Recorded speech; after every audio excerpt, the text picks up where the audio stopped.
Perhatian mata kita tentu saja kepada jumlah korban yang begitu besar di Kanjuruhan. Tentu saja ini harus menjadi perhatian kita karena inilah saatnya kita untuk berubah. Siapa saja harus berubah? Klub-klub harus berubah, fans itu juga harus berubah. Polisi dalam mengatasi masalah keamanan dan rasa aman ini juga tentu saja harus berubah. Kemudian panitia itu sendiri. Tentu saja kita memerlukan panitia yang tidak hanya memperhatikan lampu saja atau aturan permainan, tetapi juga harus menentukan bagaimana agar fans yang datang itu bisa pulang sambil tersenyum, tidak terjadi kecelakaan, ada rasa aman bagi semua orang yang ingin datang ke lapangan pertandingan. Kemudian juga tentu saja federasi yaitu PSSI ini juga harus berubah. Masa selama bertahun-tahun kita memiliki tim sepak bola dan pengorganisasian sepak bola yang mohon maaf ini adalah memang terkesan sangat tradisional sekali. Kemudian juga adalah orang tua. Banyak sekali orang tua yang sekarang menginginkan anaknya menjadi pemain sepak bola. Biasanya adalah orang-orang tua yang gila bola. Mereka datang ke stadion-stadion dan mereka biasanya membawa anak dan istrinya. Setelah itu tentu saja mereka mengharapkan agar anaknya bisa menjadi atlet seperti atlet-atlet yang mereka kagumi yang berada di lapangan sepak bola. Hanya masalahnya banyak orang tua yang kemudian mengajarkan cara-cara yang tidak benar, memalsukan umur, dan kemudian seringkali adalah mengajarkan atau menunjukkan bagaimana caranya memaki wasit ketika salah satu anggota timnya dikeluarkan oleh wasit atau melakukan pelanggaran. Jadi yang diajarkan bukanlah sportivitas, yang diajarkan adalah agar selalu menang. Dan kalau tidak menang itu artinya ada kecurangan dan kecurangan itu tentu harus dihadapi dengan umpatan-umpatan. Tentu saja ini semua harus berubah. Saya ingin menunjukkan kepada Anda apa yang terjadi di Eropa. Kita ketahui selama ini kalau kita pergi ke Eropa, kalau ada pertandingan sepak bola tentu saja ini sangat menyeramkan. Beberapa kali saya sedang berkunjung ke Eropa dan kemudian saya menyaksikan di beberapa tempat ada fans yang datang dan mereka tidak menginap di hotel-hotel yang seperti Anda biasa menginap, tapi mereka membuat tenda di pinggir-pinggir jalan dan mereka menenggak minuman keras dan kemudian mereka membuat keonaran. Biasanya mereka memilih tempat yang jauh dari stadion supaya tidak mendapat incaran polisi. Dan setelah itu di dalam area pertandingan mereka melakukan langkah-langkah yang sangat brutal. Dan tentu saja ini menimbulkan korban yang sangat besar. Hampir semua negara Eropa pernah mengalami itu. Bahkan pada tahun 2018 ingat saya pada pertandingan Piala Dunia di Rusia, pemerintah Inggris sendiri sempat mencekal ribuan orang yang akan berangkat ke Rusia. Karena mereka diduga akan menciptakan kerusuhan di sana. Mereka akan menimbulkan gangguan-gangguan. Kaum hooligans ini tentu saja menimbulkan keresahan. Tetapi hari ini kalau Anda lihat pertandingan sepak bola di Eropa, hampir semuanya itu berjalan mulus. Mengapa bisa demikian? Karena mereka sepakat melakukan transformasi. Karena pemerintah Inggris dan pemerintah negara-negara Eropa, kemudian klub-klub sepak bolanya mengambil langkah membina fans mereka dengan baik. Kemudian mereka menggunakan big data dan mereka sangat disiplin untuk menegakkan aturan FIFA. Jadi kalau Anda lihat sekarang jarak antara penonton dengan pemain itu begitu dekat, tidak perlu lagi dibatasi dengan barikade atau pagar kawat yang begitu tinggi, yang itu pun saja penonton masih bisa melompat. Tidak lagi itu terjadi di Eropa. Mengapa demikian? Karena kalau ada satu orang saja yang melompat, maka mereka akan mendapatkan sanksi seumur hidup tidak bisa menonton sepak bola. Padahal mereka adalah para pencinta sepak bola. Pernah terjadi juga ada seorang Indonesia yang diberikan tiket gratis oleh salah satu klub dari Indonesia untuk berkunjung ke Eropa menyaksikan pertandingan sepak bola. Nah, setelah diundi terpilihlah salah seorang ini dan dia akan berangkat ke Eropa, tapi nama-nama orang yang akan berangkat ini harus diserahkan kepada panitia di Eropa itu. Nah, ketika nama itu diserahkan, kemudian ternyata keluar data bahwa satu orang kita dari Indonesia ini dilarang untuk berangkat ke sana. Tentu saja yang bersangkutan tidak terima. Dan akhirnya keluarlah datanya, petunjuknya. Diketahui ternyata orang ini pernah turun ke dalam lapangan dan memeluk salah satu atlet kebanggaannya. Memeluk saja bukanlah satu persoalan yang luar biasa tentunya bagi sebagian kita yang biasa melakukan itu. Tetapi ini adalah mengganggu kenyamanan dan keamanan. Di dalam peraturan sudah diterapkan bahwa mereka tidak boleh masuk ke dalam lapangan sepak bola. Dan karena dia pernah melakukan itu, maka datanya ada di sana. Seumur hidup dia tidak akan bisa menyaksikan pertandingan sepak bola secara langsung di lapangan di negara-negara di Eropa. Jadi database-nya sudah menyebar antara beberapa negara Uni Eropa dan termasuk juga sampai di Inggris. Jadi di sana itu dilakukan begitu ketat dan lama-lama hooligans ini pun perlahan-lahan memudar. Tidak perlu diatur lagi, mereka sudah tidak datang lagi ke stadion, tidak lagi menciptakan kerusuhan karena masyarakatnya sudah berubah. Sama saja saya mendapatkan kabar dari penonton Indonesia yang menonton di negara tetangga. Sebut saja di Thailand. Di Thailand juga tidak ada lagi batas yang begitu keras karena dulu pernah terjadi hal-hal yang merepotkan dan bikin ribut. Sekarang nonton di Thailand saja sudah beradab. Jadi antara penonton dengan pemain itu tidak begitu berjarak. Dan tentu saja lapangan sepak bolanya memang dikhususkan untuk sepak bola. Saya sudah bicara dengan sejumlah atlet dan mereka mengatakan oke, Liga 1, Liga 2 ini sekarang dibekukan dulu. Tetapi mereka berharap ketika nanti kembali suasananya sudah berubah. Berarti tugas dari PSSI ini masih berat karena harus bisa memperbaiki bagaimana aturan main dan juga menjalankannya. Dan tentu saja mereka tidak akan populer. Kecuali para pengurus PSSI mempunyai motif-motif lain mengambil langkah-langkah yang harus serba populer. Nah, saya bisa juga tunjukkan pada Anda apa perubahan yang dilakukan oleh Liga Jepang. Jepang itu mempunyai satu planning yang dibuat dengan satu kesungguhan. Perencanaan itu bukan dibuat dalam 1-2 hari. Bukan berarti perencanaan itu kita rapat, kemudian keputusan rapat itu adalah perencanaan. Bukan itu. Misalnya saja ketika kita bermimpi untuk bisa masuk final dalam Piala Dunia. Bagaimana caranya? Ada seseorang yang mempunyai gagasan yang menurut sebagian orang ini adalah gagasan brilian. Gimana caranya? Caranya adalah mengambil pemain asing dan kemudian dilakukan naturalisasi. Artinya keluarga negara mereka kemudian akan dirubah menjadi warga negara Indonesia. Ini yang disebut timnas. Padahal timnas itu harusnya adalah atlet kita. Boleh saja dia menjadi pemain pro di luar negeri. Tetapi ketika bertarung antar bangsa mereka bersedia kembali pulang. Karena dia adalah bagian dari warga negara kita atau bangsa kita. Pemain-pemain asing yang sudah dibayar itu mereka datang ke sini latihan. Tapi kemudian timbul keributan dan akhirnya tidak jadi. Ini bukan planning. Planning itu harus matang dan harus mencapai konsensus.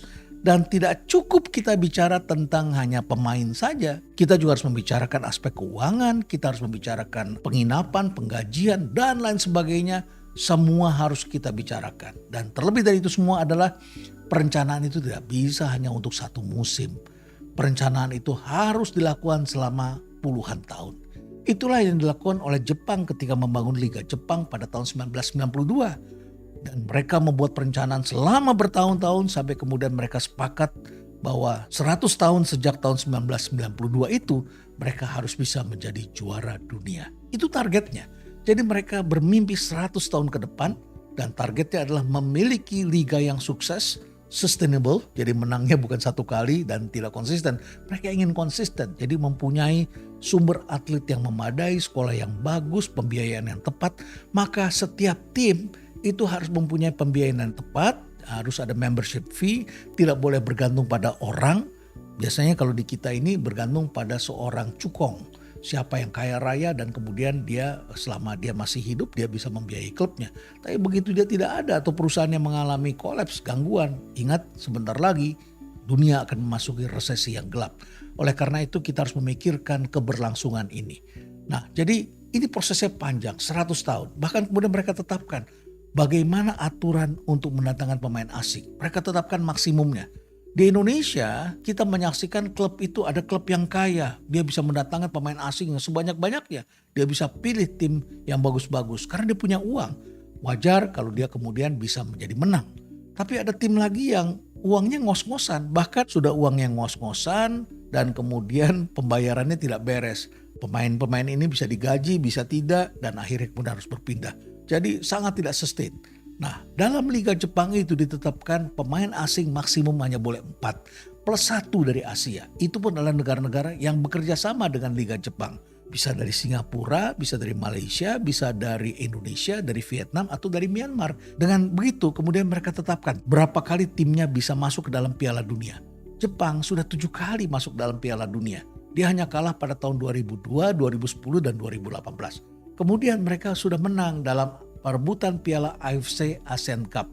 Itu pada tahun 92, 2000, 2004, dan 2011. Dan kemudian mereka juga mendorong agar atlet-atlet yang bagus itu bisa bermain di stadion internasional pada tim-tim asing.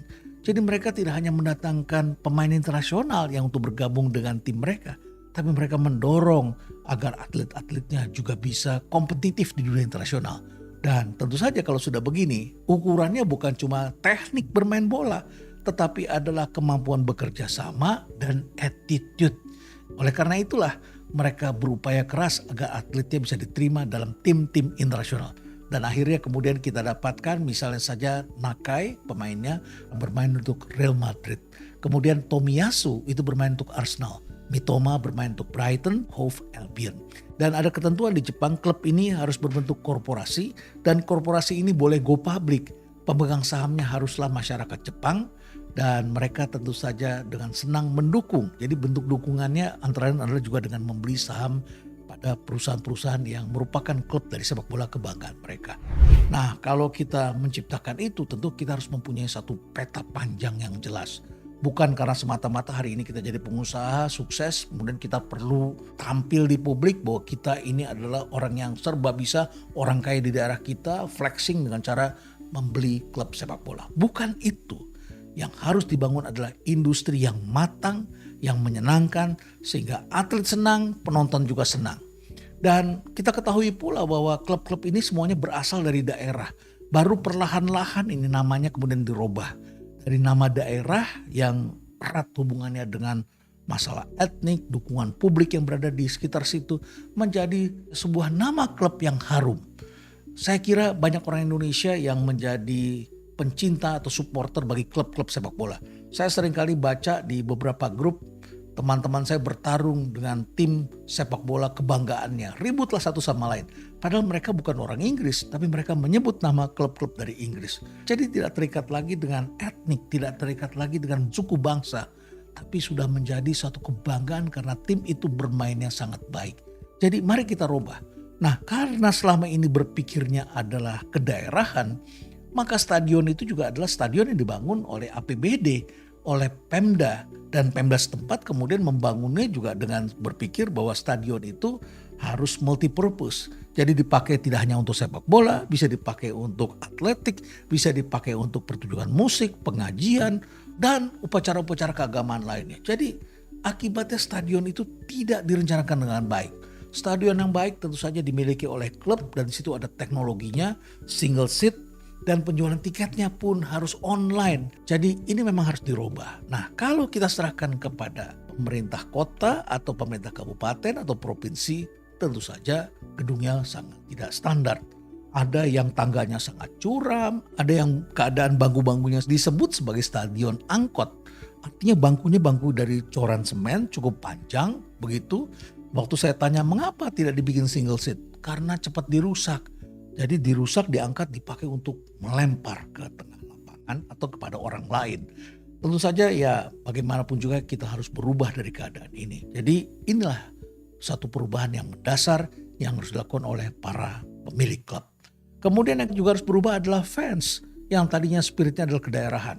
Saya karena penduduk Jakarta bukan berarti saya harus mendukung Persija. Saya bisa saja mendukung dari misalnya saja tim Persipura. Karena saya suka dengan mutiara hitam di sana. Seperti lagu yang dulu diciptakan oleh kelompok musik yang disebut Black Brothers.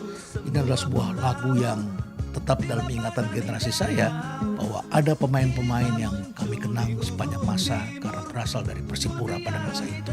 Kemudian juga barangkali orang Jakarta bisa saja menjadi fansnya dari klub sepak bola di Medan, Makassar atau lain sebagainya. Jadi mari kita lepaskan dari spirit kedaerahan menjadi suatu kebanggaan karena ini adalah tim sepak bola yang bermain dengan baik. Kemudian juga tentu saja adalah bagaimana kita menjamin keselamatan orang lain. Bagaimana kita membangun budaya sportivitas. Hendaknya semua ini harus dibangun oleh para fans. Kemudian pemain ini juga harus menjadi role model. Tentu saja mereka harus menjaga sikapnya. Membangun budaya sportivitas. Kemudian pihak kepolisian. Bagaimanapun juga perizinan ini harus berasal dari kepolisian. Betul, ini penting sekali. Tetapi kepolisian juga memerlukan biaya. Nah selama ini siapa yang mengeluarkan biayanya? Apakah tepat klub-klub sepak bola ini harus membayar biaya perizinan, atau sebaiknya kita ke depan putuskan sediakan saja APBN-nya agar polisi mempunyai budget yang jelas dan juga hidupnya harus sejahtera. Sehingga perizinan pun juga menjadi mudah, transparan dan bisa dilihat oleh publik. Dan kemudian tidak terjadi seperti misalnya jumlah tiket yang boleh dijual. Karena masih melihat ada seat yang kosong dan karena ada tetangga di sekitar saya yang akan masuk tidak punya tiket, bisa saja mereka kita masukkan. Polisi juga harus bersikap tegas terhadap percaloan dan harus mendukung penjualan tiket secara online. Karena disitulah terjadi transparansi, disitulah kita bisa melakukan pengecekan, pemeriksaan dan bisa menciptakan safety dari tahap yang paling awal. Jadi pihak kepolisian harus berubah dan tentu saja tidak bisa lagi kita menggunakan gas air mata untuk mengamankan para penonton. Tentu saja para pemilik klub harus berjuang agar di dalam lapangan kita bisa menjalankan prinsip-prinsip yang sudah ditentukan. Karena bagaimanapun FIFA ini membuat standarnya dengan riset, membuat standar tentu saja dengan dasar yang benar. Nah, kemudian panitia, juga kita memerlukan panitia pelaksana yang bekerja secara profesional. Ketika rapat misalnya jangan hanya bicarakan keadaan lampu saja atau aturan pertandingan, tetapi utamakan adalah keselamatan dan kesenangan penonton. Kemudian juga penting sekali PSSI, ini menjadi sorotan publik. Kita perlu pikirkan juga ini, PSSI harus ganti mesin, PSSI juga harus memperbaiki dirinya. Bertahun-tahun kita menjadi tim sepak bola yang dikenal sangat konvensional ini di Asia Tenggara.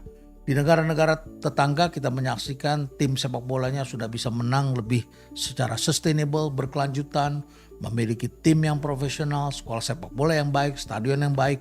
Masa bertahun-tahun kita pengelolaan masih seperti ini saja. Jadi jangan gunakan PSSI ini sebagai kendaraan untuk mendapatkan yang lain-lain. Tapi mari bergabung di dalam PSSI untuk membangun industri olahraga nasional, untuk membangun masa depan bangsa, untuk membangun budaya sportivitas. Diperlukan cara-cara baru dan agar bisa berubah tentu saja diperlukan satu keberanian untuk melakukan hal-hal yang barangkali tidak populer. Kita akan lihat ke depan apakah PSSI berani melakukan itu. Dan terakhir tentu saja saya ingin menyampaikan bahwa untuk membangun atau melakukan perubahan ini tidak cukup Menpora, KONI dan PSSI saja. Tetapi kita juga perlu kementerian-kementerian lain yang terkait. Kementerian Keuangan barangkali perlu mereview kembali bagaimana aturan atau perizinan dapat diterapkan dengan lebih baik sehingga kemudian ini menjadi penghasilan negara bukan pajak, atau bisa memberikan dukungan pada masyarakat agar bisa menyaksikan pertandingan itu dengan sehat. Klub-klub itu bisa memberikan kontribusi bagi pajak dengan baik. Kemudian Kemendikbudristek. Harap diingat Pak Menteri bahwa yang kita lakukan melalui sepak bola ini adalah membangun budaya sportivitas. Membangun budaya sportivitas tidak cukup hanya dilakukan di sekolah-sekolah sepak bola, tetapi juga harus dibangun melalui rantai pendidikan. Mulai dari usia dini sampai kemudian masuk ke perguruan tinggi. Masyarakat kita perlu diajarkan untuk menerima apapun dalam pertandingan kehidupan yang mereka jalankan. Kita akan saksikan 2024 apakah masih akan sama dengan tahun sebelumnya, di mana pihak yang kalah tidak bisa menerima kenyataan, kemudian selalu menuntut pada pengadilan yang lebih tinggi, kemudian menimbulkan keretakan dan perpecahan, kemudian menimbulkan keonaran, dan di lapangan kita menyaksikan ada rakyat tidak berdosa yang menjadi korban, terkena gas air mata, pukulan aparat, atau mereka menjadi korban karena kekerasan yang dilakukan oleh salah satu pihak. Kita masih menunggu apa hasil dari Kementerian PUPR dari audit stadion-stadion yang sudah ada di seluruh Indonesia. Kita perlu bekerja sama untuk membangun peradaban sepak bola yang jauh lebih baik, dan membangun sepak bola artinya membangun masa depan bangsa ini. Stay relevant.